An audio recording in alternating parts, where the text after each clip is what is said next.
You know what most people get wrong about losing control in a conversation. They think it happens in the big blow-ups, the yelling, the shouting, the obvious moments where everything goes off the rails. But that's not really where it starts. Control is lost in the small, quiet details, the subtle ways you respond without noticing. It's in the extra sentence you didn't need to say, the quick reaction you thought would protect you, the needless defense you slipped into without thinking. Those little cracks are where the other person gets in, and by the time the big blow-up happens, the truth is, you already gave your control away long before that moment. The second mistake sneaks in when you react too fast. Someone throws a sharp comment, and before your brain even catches up, your mouth is already firing back. And in that instant, you've handed over the steering wheel. Because the fastest voice in the room isn't the strongest one. It's usually the most rattled. When you slow down, when you take that breath, when you pause even for just a beat, you flip the script. That pause isn't empty space, it's control. It tells the other person you won't be pulled like a puppet by their words. It shows you're the one setting the pace, not them. The third mistake almost everyone makes is defending everything. And this one is sneaky, because it feels like the right move in the moment. Someone throws out a jab, questions your choices, challenges your words, and instantly you feel this pull to explain yourself, to set the record straight, to prove them wrong. You think, if I don't defend this, they'll think they're right. They'll think I don't have an answer. But here's the reality. Defending every little thing doesn't make you look strong. It drains your power. It shows the other person they've got a button they can push, and the moment they know that, they'll keep pressing it again and again. Think about it. If every time someone questions you, you jump to prove yourself, what does that say? It says you're easily rattled. It says you're more focused on their opinion than on your own steadiness. It says they're in control, not you.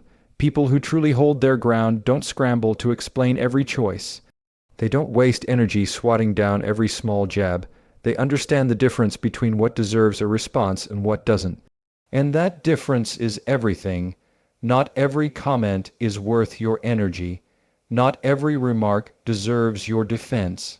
Some things are so small, so meaningless, that the strongest move you can make is silence, because silence doesn't mean you're weak. Silence means you've decided that their words aren't even worth the weight of your response. That silence, calm, steady, and intentional, shows more strength than 100 explanations ever could. When you defend too much, you actually train people how to treat you. You teach them, if you poke me, I'll react. If you question me, I'll scramble. If you throw something at me, I'll catch it and carry it. And that's exactly what they'll keep doing. But when you let things go, when you refuse to take the bait, you send a very different message.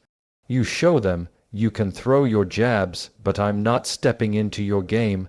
I'm not here to fight for every inch. I decide where my energy goes. That is control. Here's the shift you need to make. Stop confusing defense with strength. Defense feels strong in the moment, but it's reactive. And if you're reacting, you're not leading. True strength is choosing when to engage and when to stay still. It's knowing that not everything deserves your breath, your words, your time, because sometimes the most powerful statement you can make is not making one at all. So the next time someone questions you or tries to bait you, ask yourself, do I really need to defend this? Is this worth handing over my control, or can I let this one pass, knowing that my silence speaks louder than any defense ever could? That choice, that discipline, is where you stop losing control and start owning the entire conversation. When emotions run high, the mistake most people make is thinking they can win by matching energy with energy. Someone gets louder, you get louder. Someone gets sharper, you get sharper. And before you realize it, you're no longer speaking with intention. You're just reacting, chasing after their tone. That's how control slips right through your fingers. Because when you let your emotions run the show, you've already handed the keys to someone else. They're not just influencing the conversation anymore, they're driving it. Real control isn't about proving you can outshout or out-argue the other person. Real control is showing that no matter how hot the moment gets, you stay steady. You don't let your voice rise just because theirs does. You don't let your words spiral just because they want to drag you there. When you stay calm in the middle of their storm, you're not just holding control. You're showing them where the real power is. And here's the truth: people can't argue with calm. They can argue with anger. They can argue with noise, but calm is untouchable.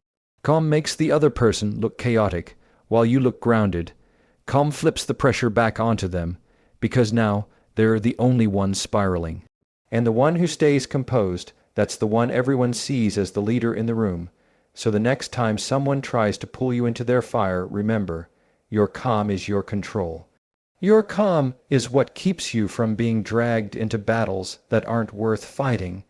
And the moment you choose calm over chaos, you've already won the conversation. Silence and pause are two of the most underrated tools in communication, and yet they carry more weight than almost anything you could say. Most people are terrified of silence. The moment there's a gap, they rush to fill it. More words, more explanations, more noise, because they think silence looks weak, like they don't have an answer. But that's exactly backward. The pause isn't weakness. The pause is strength. The pause tells the other person, I'm not rushed, I'm not pressured, I'm not reacting on your timeline, I move on mine. Think about how powerful that is. Someone throws a harsh comment your way. Instead of snapping back or scrambling for words, you let a second pass. That second feels like forever to them. They start to wonder, what are you thinking? Why aren't you jumping? That silence flips the discomfort back onto them. Suddenly, you're the one in control because you're not afraid of the gap. You own it, and here's the beauty of the pause. It makes your words land harder. When you finally do speak, people listen because you've created space. You've shown that what you're about to say matters enough to wait for. That's the difference between talking just to fill air and speaking with authority. Authority doesn't rush. Authority doesn't scramble. Authority knows that a well-timed pause can be louder than a whole paragraph. So instead of fearing silence, start using it. Let it be your reset button. Let it be the proof that you're not driven by pressure. Because, in communication, the one who is comfortable with the pause is the one who holds the power. The mistake a lot of people don't notice is how quickly emotions take over in a conversation. You feel that spark, anger, frustration, embarrassment, and before you even realize it, your words are coming from that feeling instead of your judgment. And the second that happens, you're not leading the conversation anymore, your emotions are. You've handed over the wheel without knowing it. That little rush to defend yourself, that sharp tone when you feel disrespected, that quick snap back when you feel cornered. It feels good in the moment, but it costs you control. Here's the trap: emotions demand speed. They push you to react right now, to say something, anything, just to release that pressure. But control requires the opposite. Control lives in slowing down. Control lives in taking a breath, grounding yourself, and letting that wave of emotion pass before you open your mouth. Because once your words are out there, you don't get them back. And if they came from a place of anger instead of clarity, they'll do more damage to you than to the person you're talking to. The people who seem unshakable in conversations aren't the ones who never feel emotion. They feel it just like everyone else. The difference is they don't let it lead. They don't let it write their script. They let the emotion rise, but they don't let it spill out into the conversation. And that's what makes them powerful. They choose composure over impulse. They choose clarity over chaos. So, the next time you feel that rush in your chest, that burn in your throat, that voice in your head saying, "Say something now," don't. Wait, let the moment breathe, because control isn't about not feeling. It's about not letting your feelings do the talking for you. That's where your strength shows up. Another mistake that slips in without us realizing it is this need to defend every single little jab that gets thrown our way. Someone questions your tone, you defend it. Someone rolls their eyes at your opinion, you defend it. Someone challenges a small detail in your story, and suddenly you're knee deep in explaining something that never even mattered in the first place. And what does that do? It drains you. It drags you into battles that aren't worth fighting. It shows the other person that all they have to do is poke you and they'll get a reaction. Here's the hard truth. When you defend everything, you start to look insecure, even if you're not. You look like you need to prove yourself over and over again just to be taken seriously. And that constant need to defend gives the other person control, because now they know the formula. Challenge you, watch you scramble. And the more you scramble, the less power you have.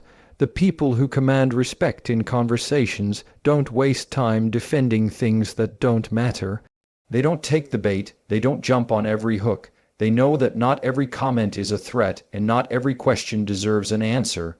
Sometimes the strongest response is no response at all, because that silence says more than words ever could. It says, I don't need to prove myself to you. I know where I stand. And when you stop defending every little thing, something shifts. The conversation moves back on your terms. You set the focus, not them. You show them that your confidence isn't up for debate. And that's how you stop bleeding control, by refusing to spend it on things that were never worth it in the first place. Not every comment deserves a response, and that truth is one of the hardest things for people to accept, because deep down most of us want to be understood. We want to be respected. We want to set the record straight every time someone misrepresents us or throws shade our way. But here's where the trap lies. The more you respond to every little thing, the more you start fighting battles that don't even matter. And those small, unnecessary battles are exactly where your control slips away. Picture this: you're in a conversation, and someone throws a side comment, maybe a little sarcastic dig, maybe a dismissive remark. Immediately you feel that sting, and right behind the sting comes the urge to clap back, to defend yourself, to correct them so they know they can't talk to you like that. But ask yourself, if you take that bait every single time, what happens? Suddenly, the conversation is no longer about the bigger picture, no longer about your point or your values. It's about that tiny little comment that should have never had that much power in the first place. You've let them steer you off track, and they didn't even have to try hard. Here's the thing: not everything thrown at you is worth catching. Some things are meant to slide right by. When you respond to every jab, you train the other person to keep throwing them, because they know they'll get a rise out of you. But when you let it pass, when you show that not every word shakes you, you flip the power dynamic. You stop rewarding their behavior with your energy. And that silence, that steady composure, sends a message louder than any defense ever could. I'm not here to play your game. I choose what matters to me. Think about the people you admire most in conversations, the ones who just seem unshakable. Do they jump on every small jab? Do they waste their time defending the unimportant? No, they choose, they filter. They decide what's worth their voice and what isn't. And that's what makes them powerful, because true control doesn't come from reacting to everything. It comes from responding to only what's essential. And here's where it gets real. Silence can be uncomfortable. That's why so many people avoid it. But that discomfort is where the strength is. Because when you don't respond, when you let a small jab or a pointless remark fall flat, the other person is the one left sitting in that silence. They're the one who feels the weight of their words hanging in the air with no fuel, no spark, no fight to keep it alive. You've just shown them that their words don't have power over you, and that is control. Letting things slide doesn't mean you're weak. It doesn't mean you're ignoring disrespect. It means you're strong enough to decide which moments deserve your energy. It means you know the difference between a battle that matters and a distraction that doesn't. It means you're leading the conversation instead of being led by every comment tossed your way. So the next time someone comes at you with a side comment, ask yourself, is this really worth my voice? Is this worth stepping off my ground just to wrestle in the mud with them? Or is the stronger move to let it pass, knowing that my silence is saying exactly what I want it to say, that I'm not controlled by every word that comes my way? Because that discipline, that choice, is where real control lies. The truth about control in conversations is this: it isn't about who talks the loudest, or who gets the last word, or who can argue circles around the other person. Control is about composure, because when you let yourself react out of anger, when you rush to prove a point, when you scramble to explain every detail, you're not in control anymore. You're letting the other person set the tempo, the tone, the direction, and the moment you do that, you've already lost ground. Here's what most people get wrong. They think strength is in the fight. They think if they push back harder, if they match energy with energy, that's how they win. But that's not strength. That's reaction. And reaction is always a step behind. The one who reacts is following, not leading. The one who stays composed, who refuses to be rattled, who keeps their tone steady even when the other person is trying to spark chaos, that's the one who actually has the upper hand. Composure is what flips the script, because when you stay calm in the heat of a tense conversation, it does two things at once. It protects your clarity, and it exposes their chaos. You're able to think, to choose your words, to stay rooted in your values, while they burn energy trying to get a rise out of you. And the contrast is powerful. One person looks like they're spiraling, the other looks like they're standing tall. Which one do you think everyone in the room respects more? Now, composure doesn't mean you don't feel. You'll still feel anger, you'll still feel that rush of adrenaline, you'll still feel the pull to snap back. But composure means you don't let those feelings make your decisions for you. You recognize them, you let them rise and pass, and then you choose how you respond. That's where the strength is, in the choice. Anyone can lash out in the moment. Anyone can explode when they're triggered.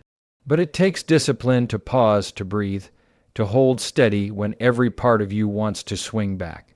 That's what separates people who lead from people who just argue. And here's the thing: composure is contagious. When you hold steady, when you don't match the chaos, the conversation shifts. Either the other person eventually calms down to meet your level, or they unravel completely and reveal themselves for what they are.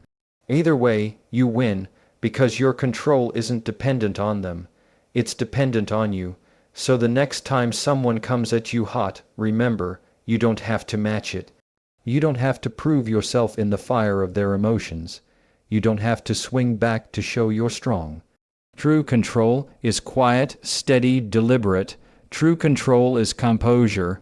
And the person who can keep their composure when everyone else is losing theirs, that's the person who never really loses control. So at the end of the day, control isn't about silencing the other person. It's about silencing the mistakes that keep handing them your power. The less you explain, the stronger you sound, the slower you respond, the clearer you think, the fewer things you defend, the more confident you look. And when you stay composed, when you choose calm over chaos, you show up as the one in charge of the conversation, not the one being dragged by it. The real win is not in proving them wrong. It's in proving to yourself that you can't be shaken so easily. Because when you stop reacting, when you stop chasing, when you stop giving away control, you don't just handle the conversation, you own it. And that's where your strength is.